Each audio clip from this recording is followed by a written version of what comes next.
High বন্ধুরা, কেমন আছো? আশা করছি তোমরা সবাই খুব ভালো আছো, আমিও ভালো আছি। আজ হলো বুধবার।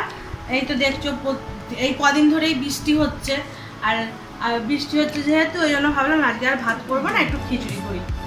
আজকে একটু খিচুড়ি করেছি, মুসুর ডালের খিচুড়ি করেছি, সিদ্ধ চাল দিয়েই করেছি, পেঁয়াজ আর রসুন দিয়ে পেঁয়াজ রসুন দিয়ে করেছি খিচুড়ি করেছি। এই যে খিচুড়ি। আর এখানে আছে মাছের ডিম, পেঁয়াজ লঙ্কা আর একটু এতে পোস্ত দিয়েছি, আর আদা রসুন বাটা দিয়েছি, আর একটু লেবুর রস দিয়েছি, বেসন দিয়েছি, দিয়ে মাছের ডিমের বড়া করেছি। আর এটা মশলা মাছ ভাজা করেছি, ওইটা আদা রসুন পেস্ট আর লঙ্কা গুঁড়ো লেবুর রস দিয়ে মাখিয়ে ওটাকে ভেজেছি। আর এখানে আছে মাছ আমি খাবো না বলে এখানে আছে ডিম ভাজা, ডবল ডিমের অমলেট করেছি, একটু বেশি করে পেঁয়াজ আর লঙ্কা দিয়ে ডবল ডিমের অমলেট করেছি।